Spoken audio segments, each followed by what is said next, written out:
Se trata de las partes de la evaluación que son controladas por nosotros.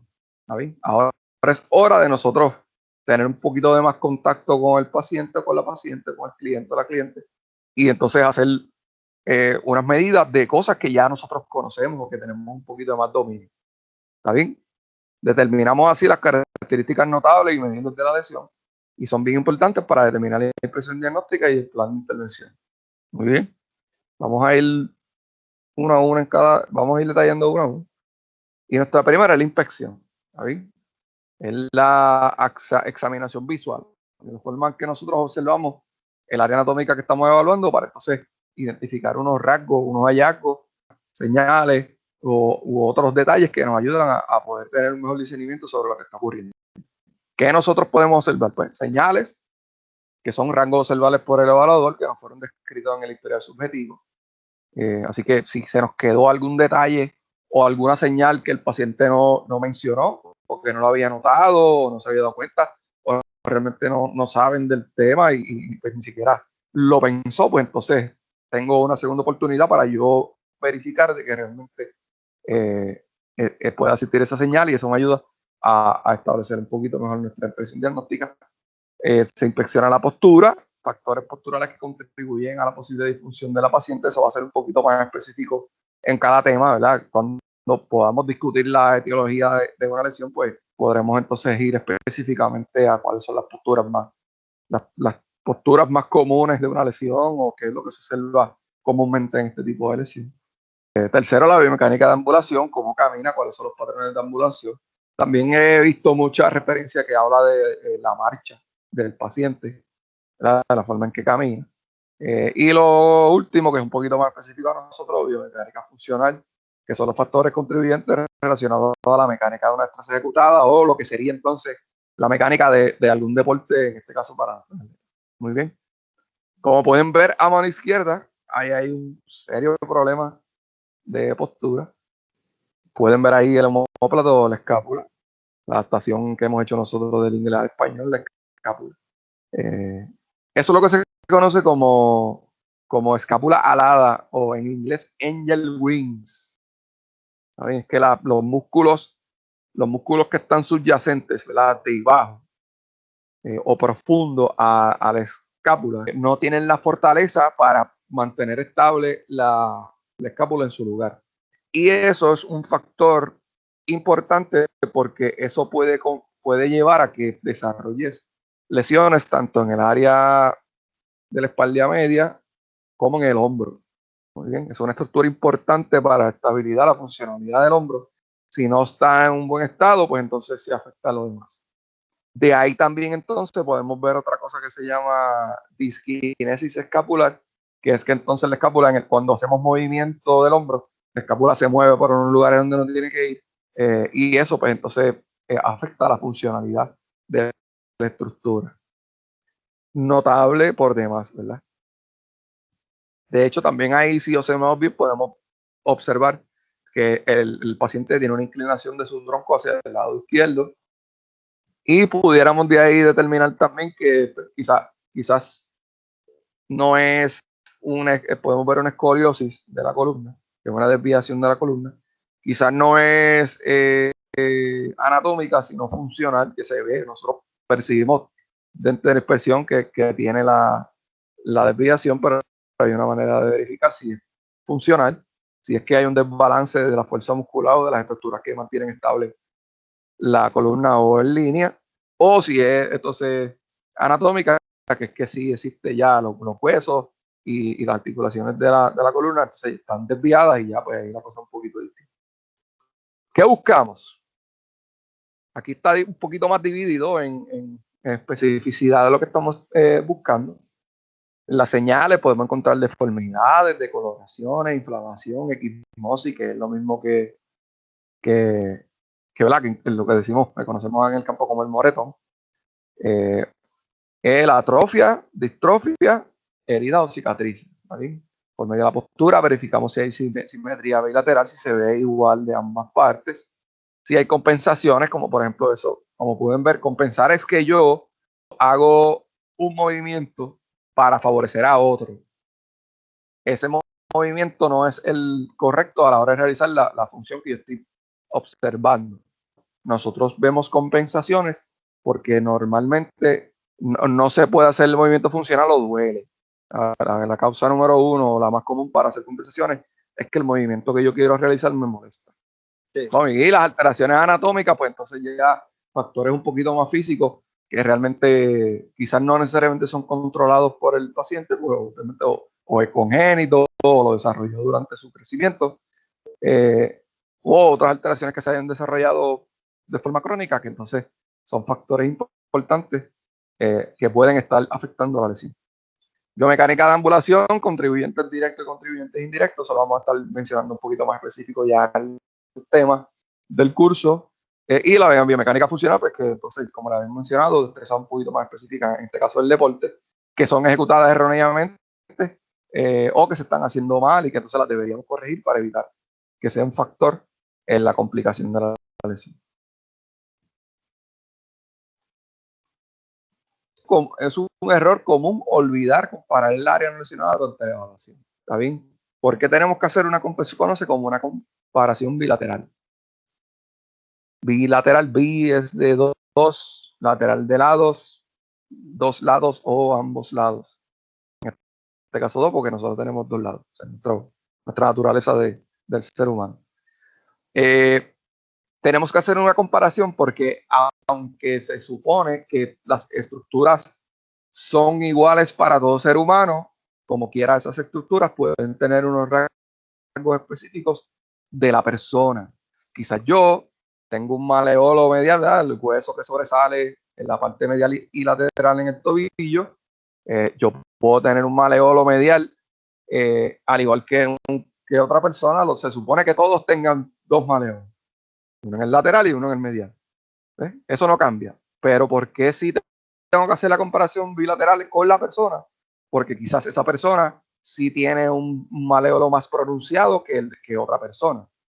Entonces yo quiero verificar si ese maleolo tiene esa protuberancia o está más pronunciado porque es algo normal de él, de parte de su cuerpo, o es un hallazgo que yo estoy observando mediante la inspección que no es normal porque cuando lo comparo con el otro tobillo no se ve igual.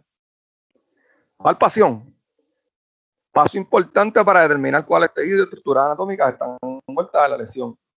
¿Qué se debe palpar? Pues los tejidos óseos, tejidos blandos, que también le vamos a conocer como tejido inerte, ahora en adelante. Tejido contráctil, tendón, neurosis, músculos, inflamaciones, deformidades, crepitaciones, que son los que trastornos, como dicen los compañeros atletas, rigidez, temperatura, puntos de sensibilidad, también pueden ser trigger points en este caso, y cicatrices. ¿Ahí? Es el sentido por medio del tacto para verificar esas estructuras. Así que es imperativo, obligatorio y necesario que repasemos bien las estructuras anatómicas. No necesariamente saber cómo se llaman, sino que dónde están, dónde las puedo conseguir, para poder tener una mejor idea de qué es lo que yo estoy evaluando.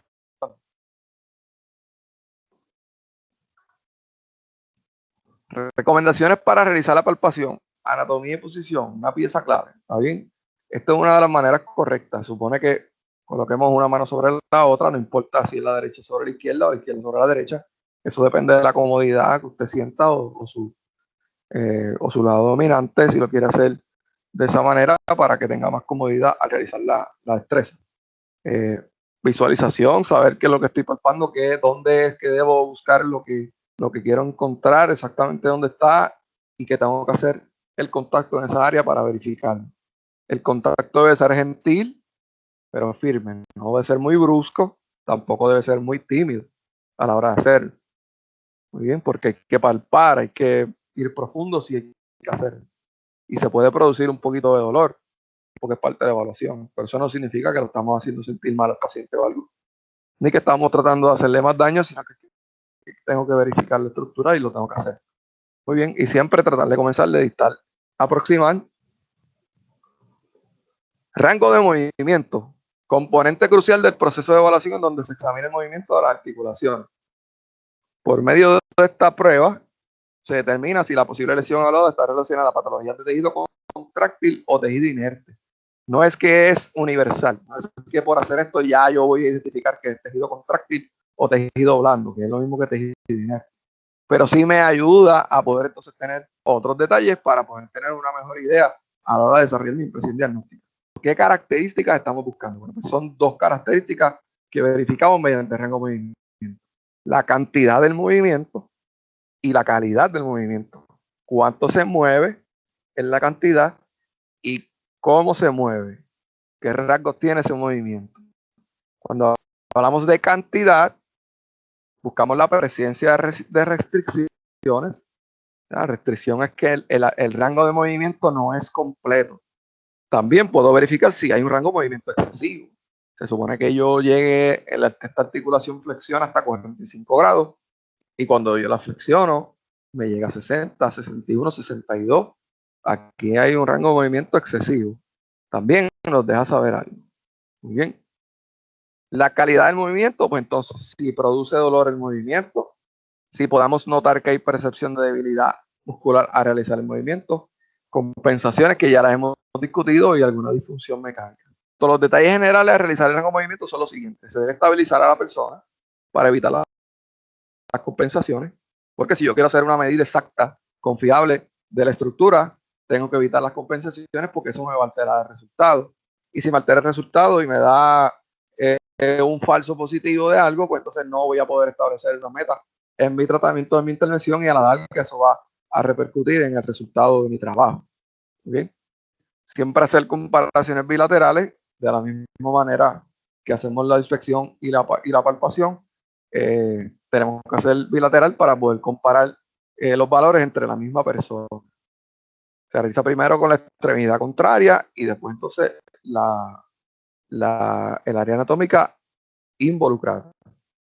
Deben incluirse todos los movimientos que se realicen en la articulación para tener un campo amplio y saber si hay alguna deficiencia en alguno de esos movimientos. Recuerden que la funcionalidad es la combinación de muchos ángulos en un movimiento. Así que en las deficiencias de alguna medida o algún movimiento puede tener repercusión en una acción o una destreza que queramos trabajar. ¿Sí? Y el método más común, pues entonces es la goniometría. Tenemos la goniometría manual, que es la imagen que está en la parte superior. Y entonces digital, que sigue siendo manual porque se utilizan las manos para reducir o ampliar el arco de movimiento, pero pueden notar ahí en el medio del brazo estático que hay como una mini pantalla. Y entonces, pues eso, uno va viendo los grados de forma digital y no tenemos que entonces estar pendientes a dónde marca la raya del brazo movible y cuál es el grado que se está midiendo como tal, en qué grado está el movimiento.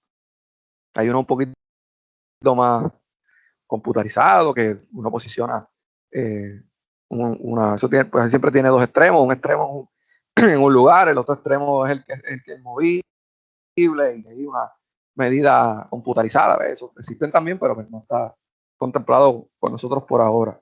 No tenemos ese recurso.